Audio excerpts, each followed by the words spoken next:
All right, let's jump right in. Today we're talking all about Kotlin Coroutines. If you're an Android developer, you've probably heard of them because they are pretty much the modern standard for doing any kind of asynchronous work on Android.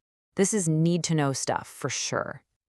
So let me ask you this. You've been there, right? You're using an app, you tap a button, and then nothing. Everything just locks up.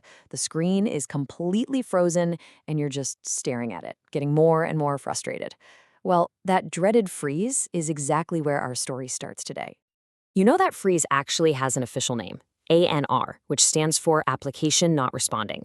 And this isn't just some random bug in the app. Oh no, this is a big deal. It's a critical error message that the Android operating system itself throws up when your app's main thread, the one responsible for literally everything you see on screen, is so busy doing something else that it can't even update the UI. So how in the world does this even happen? Let's, peel back the layers and look at the anatomy of an ANR. It's actually a pretty simple but totally destructive chain of events. Okay, so it all kicks off when you try to do some heavy lifting on the main thread. And by heavy lifting, I mean something like a network request to fetch data or a huge database query.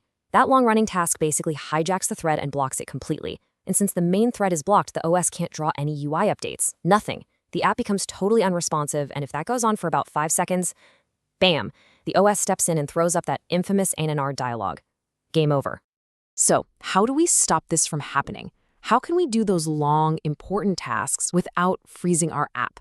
Well, this is where our hero Kotlin Coroutines swoops in to save the day. They are the modern and, more importantly, the officially recommended solution to this exact problem. So what is a coroutine, really? At its heart, it's a pattern for handling concurrency.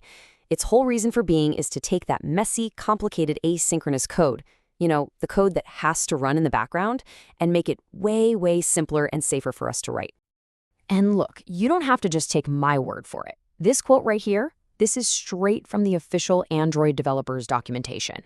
So this isn't just some popular library that a bunch of people like.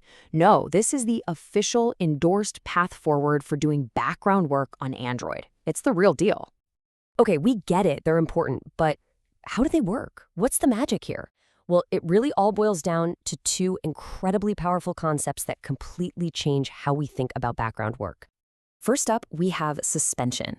Honestly, this is the secret sauce. Imagine a chef in a kitchen. When they put something in the oven for 20 minutes, they don't just stand there and stare at the oven door, right? That would be blocking.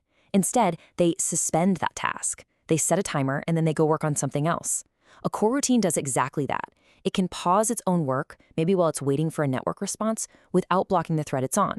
That thread is instantly free to go do other things, like keeping your UI running smoothly. The second piece of magic is something called structured concurrency. Now, this just means that coroutines always live inside a defined scope, like a little container with a life cycle. So if that scope is destroyed, let's say the user navigates away from a screen, any coroutines running inside it are automatically canceled. What this really means for you and me is way, way fewer memory leaks, which, as you know, can be a huge headache. And this slide just lays it all out, right? The old way, blocking, basically holds a thread hostage. It can't do anything else. But the new way, suspending, lets the coroutine just politely pause itself, freeing up the thread to keep the app running. This incredible efficiency is exactly why we call coroutines lightweight. All right, that's enough theory. It's great to know how it works, but what does this actually look like when you're writing code? Let's check out the key building blocks you'll be using. So first, you're going to see viewModel scope everywhere.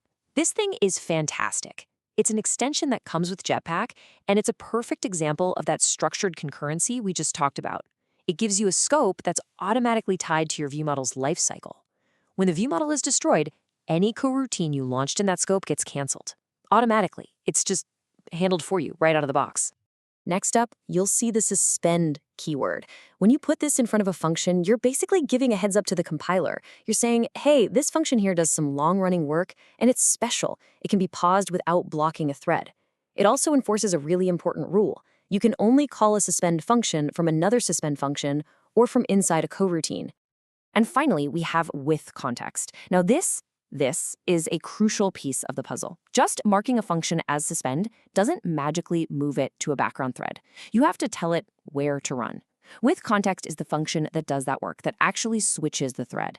So by wrapping your network call in with context dispatchers.io, you are moving that specific bit of work to a background thread pool that's optimized for I/O, like networking. This is what makes your function main safe. It means you can call it from the main thread without any fear of causing an ANR. Okay, so after all of that, what's the real payoff here? Why should you, an Android developer, really be using coroutines? Let's just sum up the big wins. When you put it all together, it's a pretty compelling argument. First, they are so lightweight. You can run thousands of them without a problem, whereas threads are super expensive. Second, you get fewer memory leaks thanks to structured concurrency.